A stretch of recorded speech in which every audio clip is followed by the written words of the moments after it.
रहमान नाजरीन अस्सलाम वालेकुम। नाजरीन, जैसा कि सबको मालूम है कि सहाफ़ी मतीउल्लाह जान की के अगवा होने के बारे में हर तरफ ख़बरें सरगर्म थीं और ये एक टाइम भी बहुत ही अजीब था और यानी उसमें तौहीन अदालत में कल उनकी पेशी थी और एक दिन पेशी से पहले उनका अगवा हो जाना, काफ़ी सारे सवालात जो हैं वो उठते हैं इस मसले में। लेकिन एनी हाउ चले, अच्छा हो गया कि जो कुछ भी हुआ अगर किसी ने किसी एजेंसी या किसी अदारे ने कोई ऐसा काम किया था तो वो बहुत बुरी बात थी, लेकिन ऐसा काम कोई एजेंसी या अदारा, हुकूमती अदारा नहीं कर सकता, ये क्योंकि समझ से बालातर है। अब इसमें दो चीज़ें पीछे रह जाती हैं। एक ये है कि खुद साख्ता ड्रामा हो सकता है और दूसरा ये है कि कोई और शख्स जिसको इसका कोई फ़ायदा पहुंचने वाला था उसने कोई ऐसी हरकत करवाई हो। एनी हाउ चलें, आज जब सुबह पता चला कि वो घर पहुंच गए हैं खैरियत से, तो कम अज़ कम ये जो एक नया ड्रामा था जिसके पीछे कुछ ऐसे लोग हैं जो सिर्फ इस मौके की तलाश में रहते हैं और शायद ये खुद ही ड्रामाबाज होते हैं और ड्रामा बना के सिर्फ वो जो हमारी एजेंसियंस हैं उनको सिर्फ बदनाम करने के लिए इस किस्म के ड्रामे जो है ना वो रचाए जाते हैं या ड्रामे रच जाते हैं, तो उनको मौका मिल जाता है कि वो अपनी इस गंदी ज़बान को इन पाक एजेंसियों पर इस्तेमाल कर सकें। अफसोस से कहना पड़ता है कि हमारी हुकूमत भी शायद इतनी कमज़ोर है कि वो इस किस्म का जो प्रोपोगंडा करने वाले लोग हैं, जो बिला वजह जिन जिन लोगों ने, चाहिए तो ये था कि जिन जिन लोगों ने कल ये ख़बर दी कि ये ISI का काम है, ये हुकूमती एजेंसियों का काम है, उन सब की ट्वीट्स और उन सब लोगों के जो बयानात हैं उनको इकट्ठा किया जाए और साइबर क्राइम में उन सब को बुलाया जाए। लेकिन चलें, मतीउल्लाह जान की स्टेटमेंट के बाद ये सारी कहानी जो है खुल जाएगी।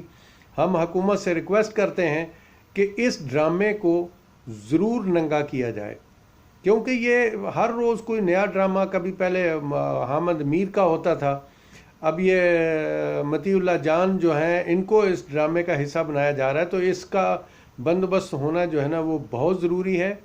इन हक़ाइक़ को मंज़र आम पर लोगों के सामने लाना जो है वो, उसमें हुकूमत की बहुत ज़्यादा बेहतरी होगी। हुकूमत का जो कल मौक़िफ़ था वो अच्छा था, क्योंकि उन्होंने साफ कह दिया कि ये अगवा का केस है, क्योंकि कोई भी एजेंसी, कोई भी महकमा इस किस्म की हरकत नहीं कर सकता, एक आम आदमी के साथ नहीं कर सकता।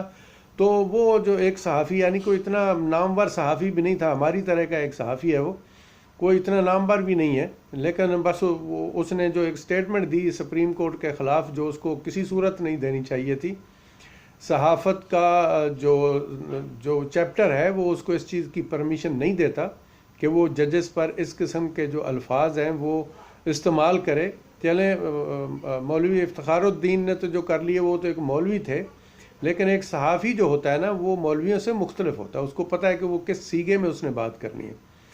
एनी हाउ जो हुआ वो ड्रामा अपने एंड को पहुंच गया है और इंशाल्लाह ताला अगले 12 घंटे में इस ड्रामे के जितने भी एक्टर हैं, अल्लाह ने करम किया तो उम्मीद है इंशाल्लाह कि सब के सब मंजर आम पर आ जाएंगे। दूसरी बात, एक जो सबसे बड़ा मसला चल रहा है वो चल रहा है कि जो दो जज साहिबान ने सुप्रीम कोर्ट के, जिन्होंने ख्वाजा बरदरान की ज़मानत के केस पर 87 पेजेस का एक फ़ैसला दिया, उसमें जो प्रोपोगंडे शुरू हो गए हैं बहुत बड़े बड़े, और ये हमेशा ऐसा होता है कि नून लीग वाले जो है ना वो मिठाइयों के डब्बे भी फ़ौरन खोल लेते हैं, खा भी लेते हैं, लेकिन वो बाद में उनको पता चलता है कि यार ये तो मिठाई गलत खा ली है, फिर वो उंगलियां डाल डाल के उस मिठाई को निकालते हैं। तो इसी तरह मैं कुछ मुख्तलिफ प्रोग्रामों में देख रहा था, बड़े बड़े नामवर वकील जो हैं वो चौधरी मंजूर साहब भी थे और सेनेटर साहब भी थे डॉक्टर मोहित पीरज़ादा के प्रोग्राम में। तो वो इस किस्म की कहानियाँ गढ़ते हैं, इस किस्म का झूठ बोलते हैं कि इतने पढ़े लिखे लोग जो हैं जब वो इस किस्म का झूठ बोलते हैं जिनका ना पाँव होता है ना सर होता है, तो अफसोस होता है फिर उन लोगों की बातें सुन के। एक आम आदमी जो है नून लीग का या पीपी का कोई बात करे तो अलग बात है, पढ़े लिखे कानून पढ़े हुए लोग जो हैं वो इस किस्म की जब बात करते हैं झूठ पे जो मबनी होती है तो बड़ा दुख होता है, बहुत ज़्यादा दुख होता है। अल्लाह इनको हदायत दे। और मैं एक बात कहता हूँ और कहता आया हूँ, अब भी कह रहा हूँ और कहता रहूँगा, जब तक ये लोग इंसान नहीं बनेंगे तब तक इनके पास हुकूमत अब नहीं आएगी। ये बात आप दिमाग में रख लें अच्छे तरीके से। ये अलग चीज़ है कि उसका जो इस वक्त इमरान खान साहब हैं उनसे गवर्नेंस के मामला जो हैं वो दुरुस्त नहीं हो रहे, वो अपनी जगह पे एक सवाल है। लेकिन जज साहबान की इस जजमेंट पे मुख्तलिफ तबसरे करना, जो उन्होंने कहा है जज साहबान ने, उन्होंने बिल्कुल हकीकत पे मबनी ये सब कुछ कहा है। और ऐसा ही हो रहा है कि नैब का जो अदारा है उसकी प्रोग्रेस ज़ीरो है। अब उसके पीछे क्या कहानी है अल्लाह आलम। या तो वो इन करप्ट माफिया के साथ मिले हुए हैं या फिर उनमें कॉम्पिटेंसी नहीं है कि वो किसी केस को मंतकी अंजाम तक पहुंचा सकें। ये देखें कितनी दुख की बात है और अफसोस की बात है कि जब आप में कॉम्पिटेंसी नहीं है तो आप क्यों केसेस को लेते हैं। ये तरीक़ाकार चौधरी मंजूर साहब जो कह रहे थे, खैर वो बात मुझे पसंद भी आई उनकी, कि गिरफ्तारी का जो अमल है इस तरीके से वो लोगों को 8-8, 10-10 महीने, 16-16 महीने, 2-2 साल, 1.5-1.5 साल जेलों के अंदर बंद रखना और बाद में जब अदालत में जाना तो कोई सबूत ना देना। इस चीज़ पे तो चाहिए कि जो इस किस्म के प्रोसिक्यूटर हैं या नैब के जो मुलाजमीन हैं जो इस केस को प्रेजेंट कर रहे होते हैं, मेरा तो ये मैं ज़ाती ख्याल में ही कह सकता हूँ, बल्कि पुरजोर अपील भी कर सकता हूँ सुप्रीम कोर्ट से कि ऐसे जो प्रोसिक्यूटर और ऐसे जो तफ्तीशी अफसर हैं और ऐसे जो जजेस हैं जो बिला वजह लोगों को जेलों में इतना इतना अरसा रखते हैं, प्रोसिक्यूशन नैब की जो है उनको यानी मुल्ज़मान को ज़मानत दे देनी चाहिए और वो जो प्रोसिक्यूटर हैं उनको मुल्ज़मान की जगह पे जेल भेज देना चाहिए।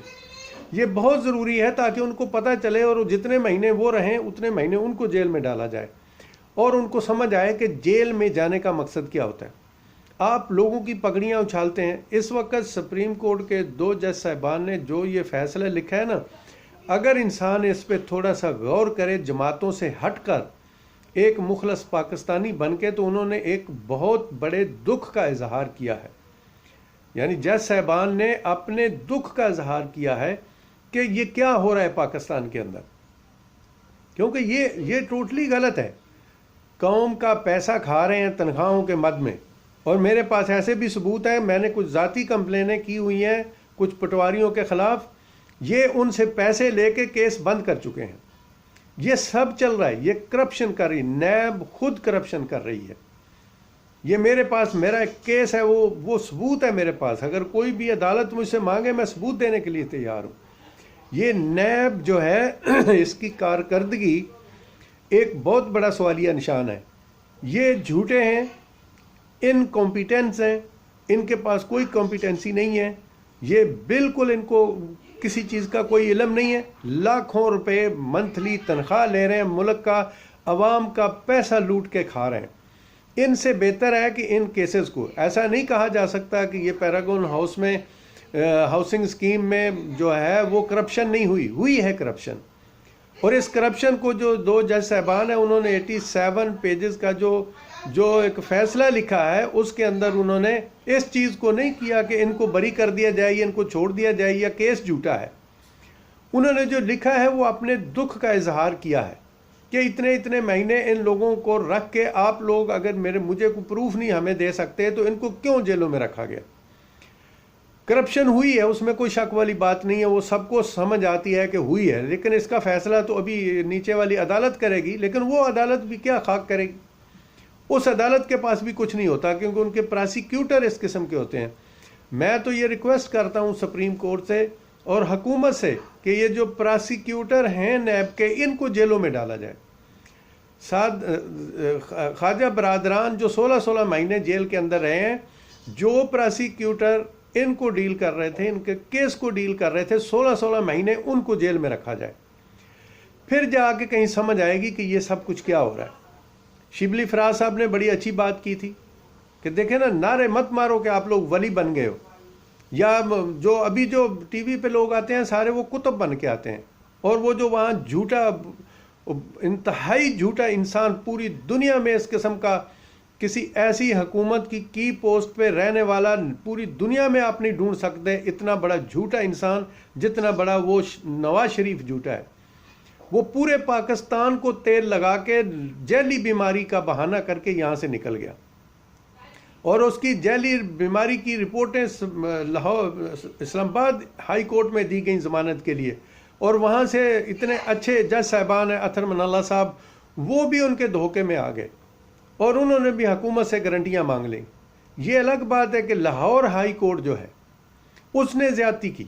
लाहौर हाई कोर्ट हमेशा से शरीफों के साथ है, और उसने ज़्यादती की बहुत बड़ी कि इनकी जो डिमिनिटी बॉन्ड थे वो इनसे लिए बगैर 50 रुपए के स्टाम्प फार्म पर, और वो भी एक करप्ट और डिफ़ाल्टर आदमी की गारंटी पे, उस जैली मरीज़ को बाहर भेज दिया।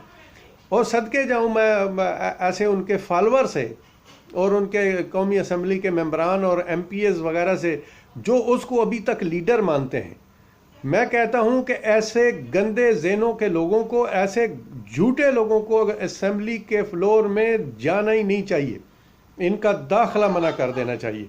और इंशाअल्लाह ताला एक दिन आएगा कि ये सारे के सारे जो झूठे और झूठों की पैरवी करने वाले हैं, ये सब के सब अपने अंजाम को पहुंचेंगे, और वो वक्त दूर नहीं है। इसलिए मैं फिर नून लीग वालों से कहता हूं कि इतनी जल्दी में ना आए। ये अच्छा हुआ कि इस फैसले पर इन्होंने मिठाइयों के डब्बे नहीं खोले। ये एक बड़ा एक अजीब आउट ऑफ रूटीन हो गया ये काम, और ऐसा सच्ची बात है, बहुत अजीब लग रहा है कि इस दफ़ा पता नहीं मिठाइयाँ ख़त्म हो गई हैं, जिनसे पैसे ख़त्म हो गए, लेकिन ज़बान चलाने में वैसे ही जल्दी कर रहे हैं जैसे मिठाइयों खाने में करते थे। भाई अभी केस चलेगा, उस केस से जान इनकी नहीं छूट सकती, इतनी बड़ी करप्शन की स्टोरी है वो। ये अलग बात है कि शहबाज शरीफ का वो रमज़ान शुगर का जो वेस्टेज का मसला था, जिससे बहुत सारी बीमारियां चनेौट में फैली, और उस केस को नैब ने बरी कर दिए। नैब देखें, मैं यकीन माने अगर 24 घंटे के लिए मैं कहीं सुप्रीम कोर्ट में आ जाऊं तो पूरी नैब के जितने प्रोसिक्यूटर और ये इस किस्म के जो मुतलका लोग हैं, उन सबको मैं उतने महीने जेल में डालूं जितने महीने उन्होंने लोगों को डाल। भले लोग गुनाहगार हैं, इसमें कोई शक नहीं है, ये गुनाहगार लोग हैं, इन्होंने करप्शन की है, इसमें कोई दूसरी राय है ही नहीं है।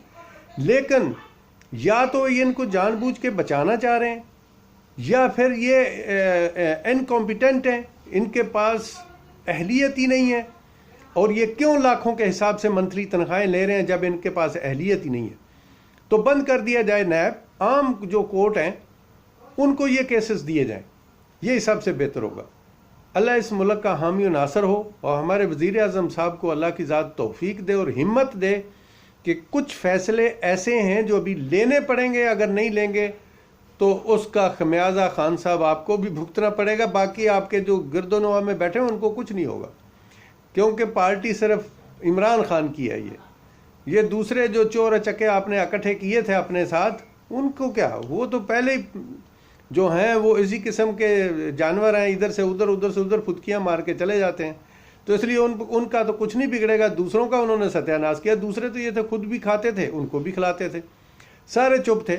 जिनको थोड़ा मिलता था वो शोर करते थे, वो आपके पास आ गए। उन्होंने सोचा ये नया बंदा है, इसको किसी चीज़ का इल्म नहीं है, लिहाजा इसको चारों हाथों से लूट लेंगे। लेकिन ये नहीं पता था कि ये खान साहब जो हैं ये अपनी तबीयत के एक मुख्तलिफ किस्म के बंदे हैं पाकिस्तान के अंदर। ये ना खुद लूटते हैं ना किसी को लूटने देते हैं। तो इस तरह से सारी उन्होंने आपको अंडर एस्टिमेट किया असल में। अब वो भी पछता रहे हैं कि हम कहाँ फंस गए आगे। चले वहाँ जो कुछ भी ले रहे थे, अगर 80% भी खा रहे थे तो खा तो रहे थे ना। अब यहाँ आके तो 0% भी खाने को नहीं मिल रहा, यहाँ तो रोटी मुश्किल हो जाती है। तो अल्लाह इनको हिदायत दे, और इंशाअल्लाह ताला ये सारा गंद ज़रूर साफ़ होगा, क्योंकि इस वक्त सुप्रीम कोर्ट एस्टेब्लिशमेंट और हुकूमत जो एग्जेक्टिव है वो एक पेज पर खड़े हैं। अल्लाह इनको हिम्मत दे और इस मुल्क का हामी और नासर रब की ज़ात हो और हम सब का। खुदा हाफिज़।